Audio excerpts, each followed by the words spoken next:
Hi, I'm Jim Ritter, Director of Enrollment Management and Student Services at Kent State University at Trumbull. Today we're going to talk about College Success 101. This is going to include some basic information about college, how to find the right college for you, as well as once you select that college, how to succeed in college. So let's get started. So once you've found the college, one study tip, and probably one of the more important study tips, is to study closer to the lecture than to the exam. Now what does this mean? This means that you want to study your notes shortly after each class rather than waiting until the night before the exam to go over your notes for the first time. I had a professor in college who said if you cram for the exam, you'll have scrambled eggs for brains. That's very important. You want to spread out the information and learn it over a period of time than trying to study it all the night before. Okay, so there's different types of admission. There's open admission, and that means that students are admitted to a college as long as they have a high school diploma or a GED. And there's selective admission. That means that students are admitted based on certain criteria, such as ACT score, SAT score, high school transcripts, meaning grade point average, days absent, days tardy, essays, references. All community colleges have open admission. Some public colleges, such as Kent State Trumbull, also have open admission. All private universities are going to have selective admission, and some public universities are also going to have selective admission. Let's jump into study tip 2. Don't just read over the material time and time and time and time again. That's what most students do. That's called memorizing. You're not really learning, you're memorizing. Testing yourself rather than just rereading the material over and over again is a more effective way to be thorough than just reading the material over and over again. Use flashcards, close your eyes, ask yourself the question, then try to say the answer to yourself. An especially effective way is to ask yourself the question and then write down the answers. Let's talk about the different types of degrees. There's an associate degree, that's commonly called a 2-year degree. That can be completed in 2 years, although most students take a little bit longer than that to finish, usually about 3 years. Bachelor's degree, commonly called a 4-year degree, can be completed in 4 years, but most students take longer than that to finish. After the bachelor's degree, you go on to a master's degree. That's usually 1 year of full-time study after completing a bachelor's degree. Professional degrees, like to become a lawyer, are normally 3 years of full-time study after completing a bachelor's degree. Doctoral degrees, such as a PhD or an MD, are usually at least 3 years of full-time study after completing a master's degree. Let's jump to study tip number 3. Pause and reflect before moving on. So rather than zipping through each item that you're trying to learn, try to learn the material in small bites, small amounts. Pause after you feel you've learned something and reflect on what that truly means, and then move on to the next item. When you do that, you know you're truly learning and not just memorizing the material. So questions to consider when you're picking a college. Which schools have my top 3 choices? Every student will change their major, or most students will change their major at least once. So what you want to do is you want to pick a school that has your top 3 choices. For example, nursing, physical therapy, architecture. And the reason for this is because if you choose a school that has nursing, physical therapy, architecture, and you don't like the nursing program while you're there, and you want to switch to physical therapy, you just fill out a form and switch over to physical therapy. If you're at a school that doesn't have physical therapy, then you've got 2 choices. Neither one is good. One choice is to go to your 3rd option, which means you just basically decided your career choice based on what's available at that school. Or the other option is to go do the college search process all over again and find a school that has physical therapy. So again, pick a school that has your top 3 majors, and if you change your major, it's just a matter of filling out a form. So that's the first thing you want to consider. Second, what's the likelihood I can get accepted into those 3 programs? So what are my 3 choices? First choice would be your dream school. So these are the very elite schools, the Harvard, the Yales of the world. I might be able to get in, I might be able to afford it, but they definitely have all 3 of my majors. Second choice, middle of the ground school. Pretty sure I can get in, pretty sure I can afford it. Again, definitely have all 3 majors. Your third choice of schools, your safety net school. I know I can get in, I know I can afford it, and again, they have all three majors. This way you're only applying to 3 schools and not like some students applying to 10, 15 different schools and paying all those different application fees. Study tip 4, learn the material in a number of different ways. So along with just reading your class notes and the textbook, watch a YouTube video about the subject. Pretend to teach someone else about the material. Write down everything you know about the subject. You've got a lot of resources today that students didn't have 20 or 30 years ago. You've got a lot of resources on the internet such as YouTube. So after you feel you've learned the material, YouTube the subject and learn as much as you can that way as well.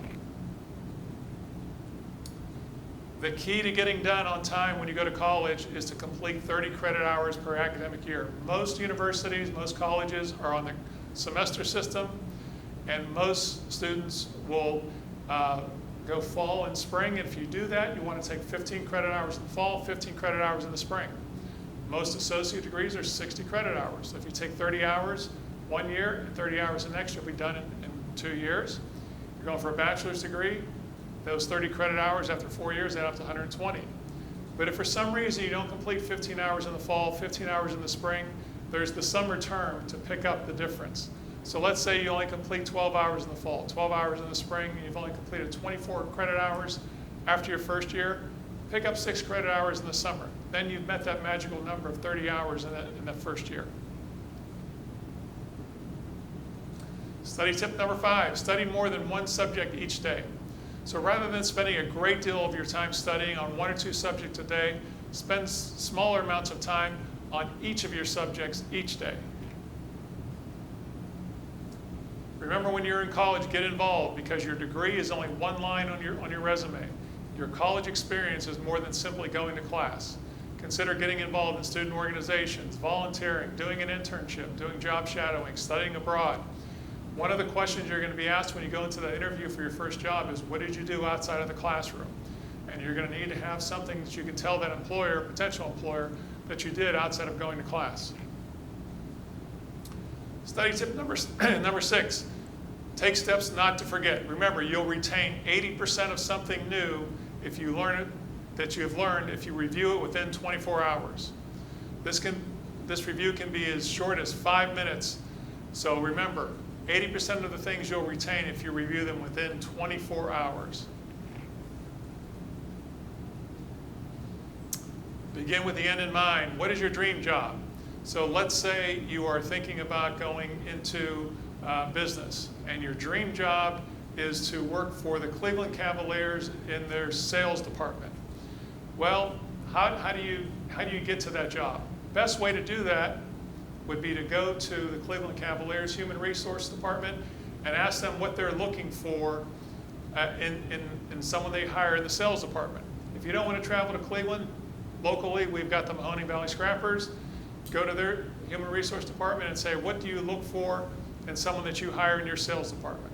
And they'll tell you the type of degree, they'll tell you the experience, the internship they're looking for, and that will get you on a path to work for the Mahoning Valley Scrappers, which you can then turn into, down the road, the Cleveland Cavaliers. So determine your dream job and then figure out the path to get there. Study tip 7, use the Lightner system.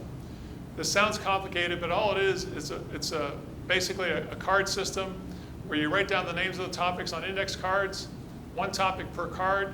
Those topics you know well, go to the back of the deck. Those topics you don't know well, go to the front of the deck. Network. You've all heard the phrase, it's not who you know, it's not what you know, it's who you know. And to some degree that's true. So I recommend college students get a business card with their name on it and give it to everyone that you meet. And it could be as simple as Joe Smith, college student, and the college you're attending. Every time you meet someone in the career that you want to work in, give them your business card. Call them up from time to time so that they remember your name. And then when it's time to get a job in your field, they will have remembered you. They say that most employers will not hire someone they don't know. So just by getting your card out there, your name out there, they will know who you are. So that's very important. Study tip 8, use the Fenniman notebook method. Again, it sounds complicated, but all it is you write a topic that you're trying to learn at the top of a new page of notebook paper.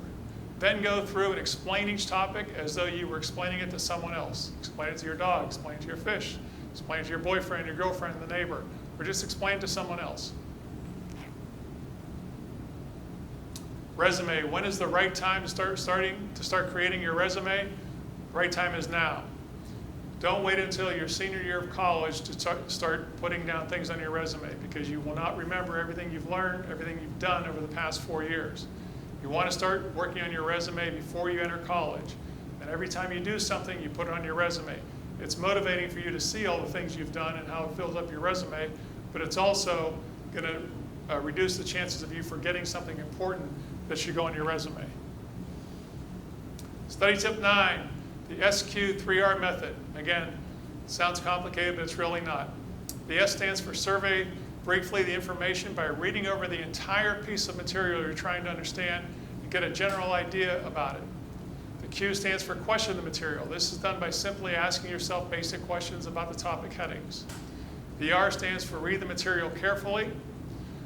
The second R stands for recite the material, and the third R stands for review the material you just learned, but only for a few minutes. References. Many people you interact with in college can be great references. You'll meet advisors, you'll meet faculty, you'll meet deans, chairpersons, vice presidents. You're going to have references when you go for that first job out of college. And some of the people you meet in college will be great references for you. So don't just meet your advisor and then walk out of their office and forget about them. Meet them from time to time and ask them if they could be a reference for you. It's very important. Study tip 10, make and keep a study schedule. Actually plan out the subjects you're going to study each day and when you're going to study each day. Remember, in college, you must study at least 2 hours outside of class for every hour in class. So if you're taking 15 credits, like I mentioned before, that means you're in class about 15 hours a week. So you need to study at least 30 hours for those 15 hours you spend in the classroom. So you need to plan that out each week. So my favorite study strategy. So let's say you're taking 15 credit hours. Here's a typical schedule. Monday, Wednesday, you're in class from 9:30 to 10:45 with general psychology. Then you've got a break till 1 o'clock when you have college writing 1. So what are you going to do between 10:45 and 1 o'clock? My suggestion is to tape the class. You always have to ask the instructor if you could videotape the class. Tape the class, and then between 10:45 and 1 o'clock, sit down somewhere, get a cup of coffee, go over your notes, and review your notes with the class tape that you just created, and fill in all the blanks and all the notes you may have missed. Fill those in, and then that's going to be part of your 45 hours a week that you're spending studying for class. So that's my study tip that I leave at the end. Always record your class sessions. It goes a long way to helping you remember. And it also helps you to review it within 24 hours by reviewing it right after class. To learn more about how to succeed in college, go to the blog succeedatcollege.blog. And my last tip for you, Henry Ford said, whether you think you can or you can't, you're right. So if you don't think you're going to succeed in college, you probably won't. If you go in with the mindset that I'm going to succeed, I'm going to attack every obstacle they throw at me, and I'm going to succeed at that, you will. Thank you.